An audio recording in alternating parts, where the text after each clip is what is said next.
my flaws, my downfall still is that I don't have on the surface, what I should have. I don't have a shooting reel. I don't have. Whoa. Yeah, I want you to. Hold on. I don't have like these certain things that I think I probably should have, and I'm not hung up on that, or I was for a while. But it's just making me see what I really am and what I really have. And what I have is the ability to recognize this kind of stuff and articulate it. And I can tell you, I'm the kind of person that can tell you something if I can't technically do it. And that's not always, I'm not saying like I know everything. That's not what I mean. What I mean is like I can put, I don't know, I just have this like sort of understanding that I'm developing, and I need that. I'm not trying to change other people.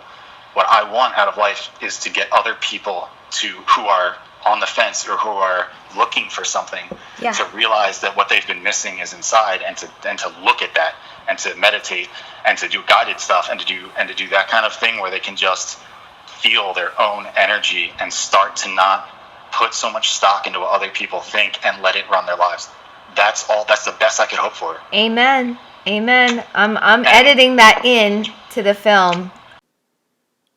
All the reasons why I should fail and stop operating the love story. We currently have a defunct board.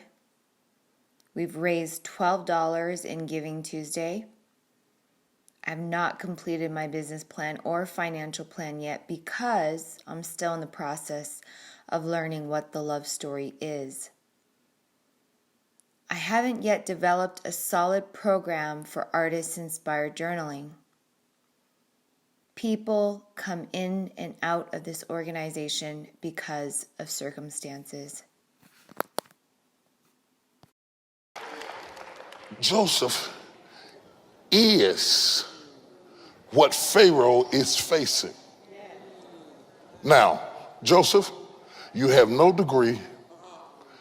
You have no background in running government finances. You are not a politician.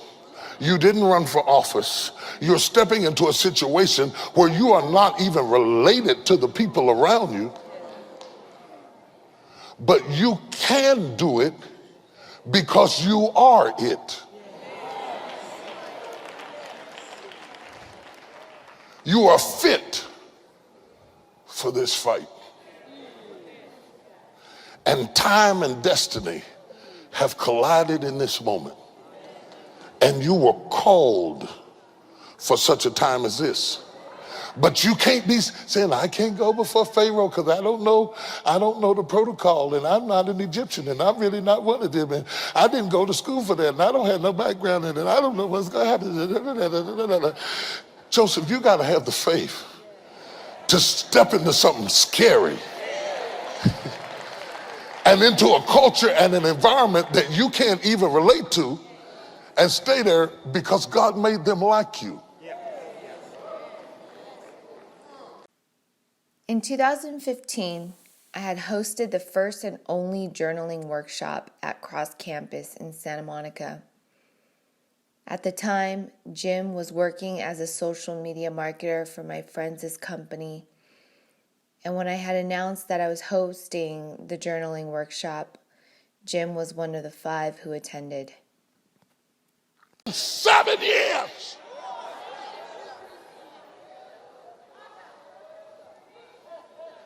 Because God said, until you can be faithful to that pertains to another man, you will never be able to get your own.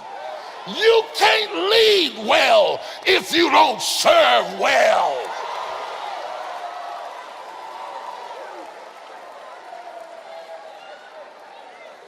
I really think strongly about colleges and even high schools and places like that where there's just emotionally like scattered people that are kind of really looking for a good constructive way to get through that kind of stuff.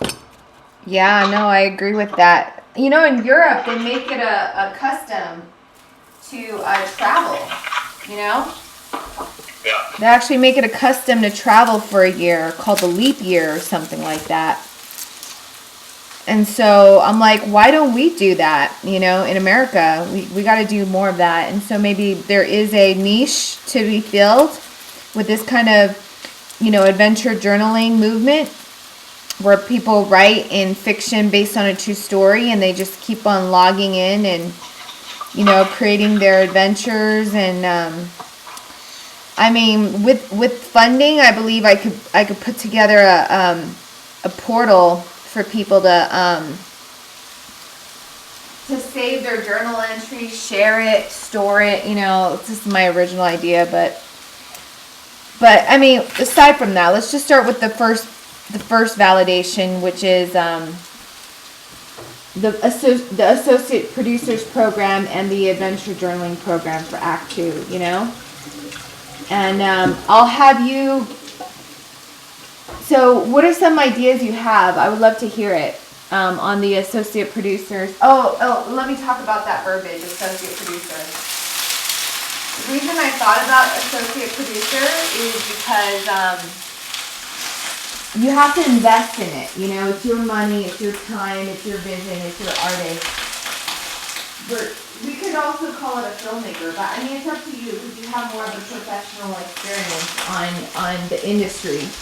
But I thought about associate producer because if we're going to put together a journal, for example, the Luxury Journal Volume 2, I no longer want it to be like by Mingjie Guy, you know? I want it to be like Volume 2, and then these are the 40 different associate producers that put in their money, time, energy, story into it. And then Luxury becomes a publishing platform, you know? Coming up, you post it and generate interest like you would on anything else, except now they can, from the website or from the Facebook page, pay for it, put a down payment down to kind of get them to be serious. And it's only going to be for people that really, really want to do it anyway, I guess. Have you heard of Riot Games? No. So Riot Games is a gaming, international gamers community, and it got so big that they have these gigantic stadiums of tournaments, live tournaments, and they would travel around the world and get all these gamers together to game, you know, and have competitions. Now, I foresee us having the actual in-person retreats and actually hosting these tours ourselves once we pass a level, a threshold of people, of demand, you know. That would be interesting, you know. I mean, we could partner up with Hostel International, with, you know, these airline companies or whatever. I could see us making money by doing affiliate programs for getting our subscribers to get discounted tickets to certain travel places, you know. And then for sure, it starts with subscribers. I know whatever you want to call them, subscribers or people committing in some way other than just an email. Like that's the first step. Just try to get some people to get a little bit of a serious commitment. Maybe that's an attractive package to the journal for them to start wanting to buy it. Just because I've been a teacher for 12 years and I know that the most efficient way is to do what's called blended learning, which means like you want to front load them as homework assignments to look over, to even like, because we don't have to reinvent the wheel. We don't have to show them different shots. We could just pull it up from different YouTube examples. Absolutely. It's just examples. It's just showing them. That's yeah. As well. And then I would use the time you have with them to comment on specific students' examples, you know, whatever they have. Yeah. That's good. Like, it wouldn't be a lecture because that's not our selling point. Our selling point is your time, your expertise in their specific... So you watch theirs? Yeah. It's their specific... To talk about shots? Yeah. And homework would be like... I mean, you could briefly discuss the different shots, but I would go over it really quickly and then give them a handout with links, hyperlinked to specific YouTube videos that you curated for them to take a look at. You know? Okay. Yeah. It's good. Where you spend a shitload of money on borrowed Mac, or you want to spend your own money and be an independent contractor. And that's fine. Like, and that's why I don't think it should be a film workshop. I don't think that's why this associate producer, that is a good name. It can't seem like a film workshop. It just can't. Yeah, and right. At least not right now. No. And it's not supposed to be. It's supposed to. It really is supposed to be deeper than that. Like, they just need to know. A producer in general doesn't. Most of the time, producer probably couldn't turn on a camera. You know what I mean? Like, it's on a film set. Like, they're not. That's just not what they do. It's not their part. Their part is to get everything together, make sure it's working, and make sure it's the level that it's supposed to be at. And maybe that's something they can do, you know? I mean, it is. I mean, honestly, we're so guerrilla, like grassroots, that, you know, yes, we call it producers program, but it's expected that you're your own boss, you know? And if you want them to be a part of the love story, then they have to have that in mind too. It's like, I'm doing this so that I can interview an artist, do a sit-down interview with an artist, and compare and have a comparison of my story to their story. What you have, we could put together automation for the. You know what? I'm jumping ahead, Jim. I don't want to overwhelm you. My brain goes from 0 to 60. I know, I feel similar. The 12 points on the circle of the hero's journey. Was that part of the original paperwork from the first show? Yeah. So I have it. Oh, perfect. Yeah. I was thinking Act 1 is the ordinary world, which is just discover your narrative, know your story, start journaling a little bit here and there. And then when you get to Act 2, which is like actually being with other people face to face and now living your life forward, right? That is the call to adventure. And then all the way, so Act 3 would be the elixir, coming back to the ordinary world and bringing in new insight with your experience. And that often might take years for someone to come full circle, you know? Yeah. But that's okay. Because the showcase is about, you know, more of the artist who's already been there, done that, coming forward, and the original person who interviewed them could do an open mic, you know? What did you get out of the workshop we did? What did I get out of it? Yeah. What did I get out of it, though? The best way to put it is,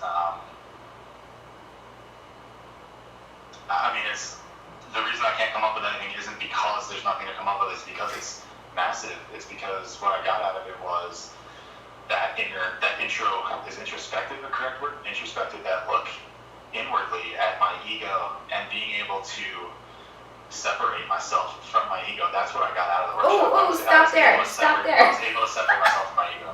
I'm going to write that down. I'm going to write that down. Hold on, Jim. Hold on, Jim. Slow your roll. Let me get my paper and pen out. We're going to put this on the Google Doc tomorrow. Okay. Introspective look. Use that word. It sounds good. Introspective look. Or view of myself and my ego, and I was able to separate the two. I was able to do. I mean, now I'm just repeating what your program was. I was able to write out, and you know, writing has to be a part of the description. But I was able to write out a story with my ego as a character, and I was able to, which allowed me to look at my ego as a separate from myself. So I was able to see my ego as a character, which allowed me this introspective look at myself to be able to see that I'm different from my ego. I'm not the same as my ego. My ego is a part of me, which led me 2 years later to, after trial and error, or after ignoring really my feelings and everything, and not trying to forget about it, but I just lost sight of that, to now be at a point where I'm really going in deep and I'm meditating every day. I understand that my ego is a separate person, and every single day I have those little bits of voices and those little things that everyone has, and I understand my ego, and then I have to accept it. Now I'm accepting it. Instead of just seeing it as a separate person and understanding it, I accept everything now. And I also accept the fact that my ego exists for a reason, and in understanding that, my ego can't have control over me anymore. Like, people make decisions based off of vanity, off of judgment, off of anger, or fear. But that's all your ego, everything I just mentioned. And if you can realize that, you can separate yourself and not let it control you. Ooh, that's a big add value. Not allow the ego to control you. I mean, your understanding is a huge word. You have to understand yourself. You have to accept yourself. Accept is a huge word. Mm-hmm. This has nothing to do with anything. Like, this is the beauty of this. It has nothing to do with any religion. You can be any religion. You can be any belief. You can be a Satanist. You can be a Buddhist. You can be a Christian. It doesn't matter. You have to accept yourself and understand those are outward things. Those are, by the way, those are things that aren't you. Those are labels, and those are things that you're taught. Yeah. You have to look. You have to feel, and it's not hard.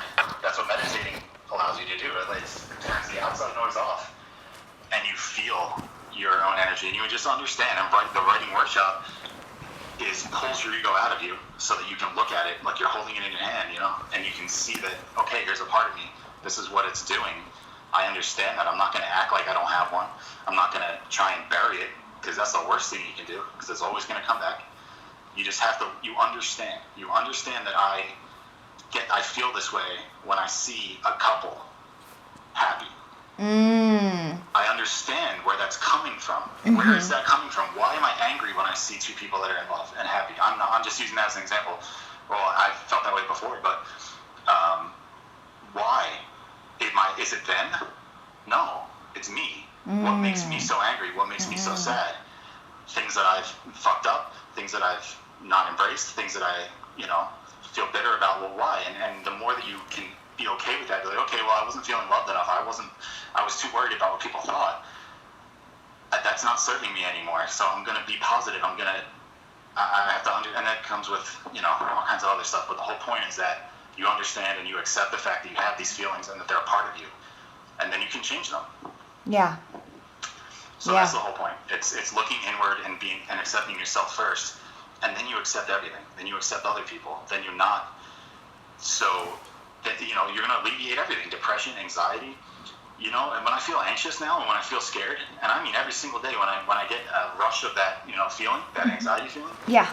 I don't even have to, I'm getting to the point where I don't even have to try anymore. It's an immediate response. My brain, or I now tell myself, this is not anxiety. I said, this is energy. Everything's energy. But it's not anxiety, it's energy.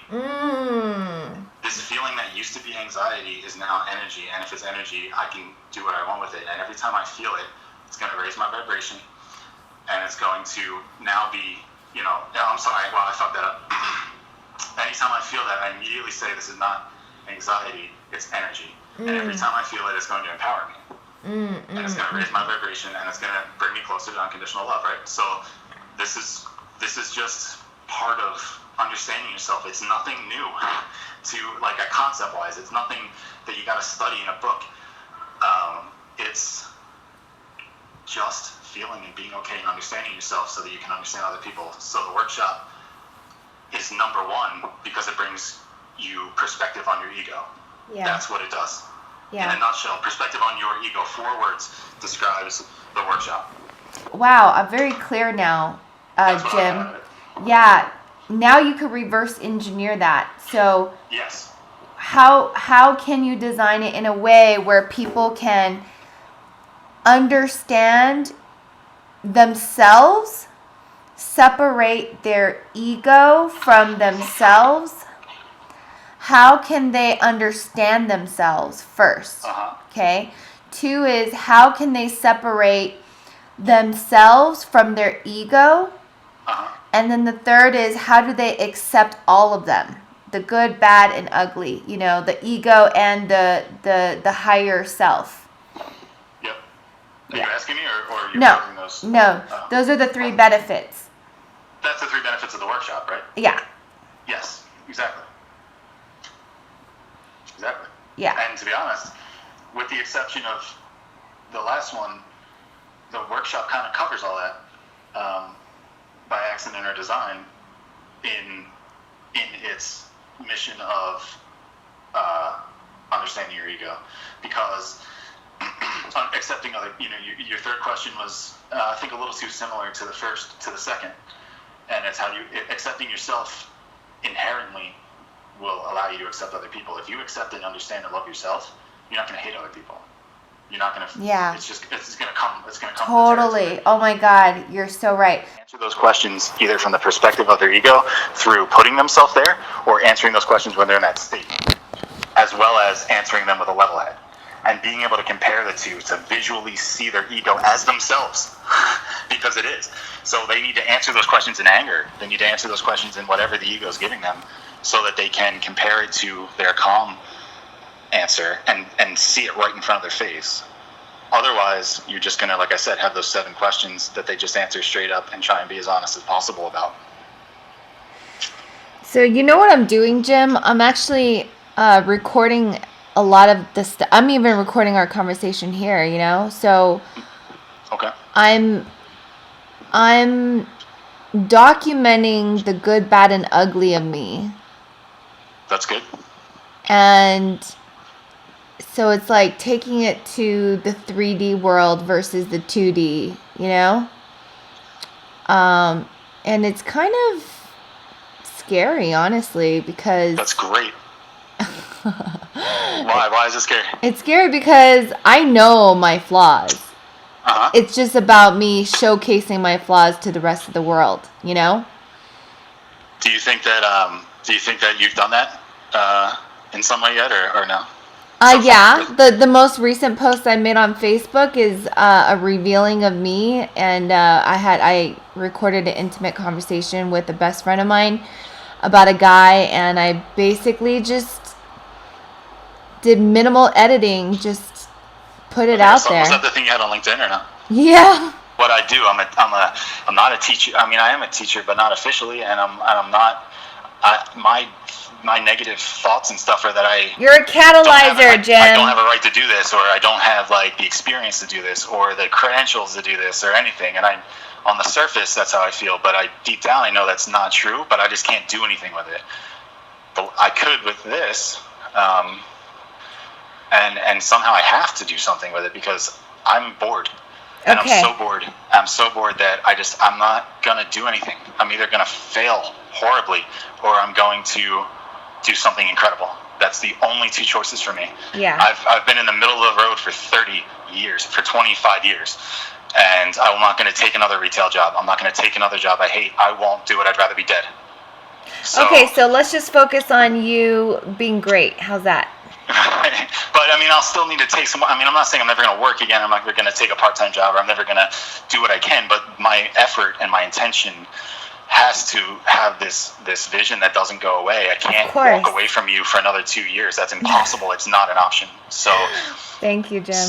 You know what I mean? This is all I have left. This is not the lesson with me. This is what my feeling and my desire and my ascending, whatever you want to call it, is what I have, and it's what makes me feel good. I can actually feel incredible in the middle of the day for a brief time because I did this, because I focused, because I did a guided meditation, because I reflected on myself and shut out the outside world. I'm able to just be me and feel love and this vibration and this feeling. And now I have to continue it and make it and get more of it and do something. And instead of focusing on changing people, hey, I need to grab you by the collar and make you feel as incredible as I do when I get into it and share this with you, I can't. But those people will come when they see it.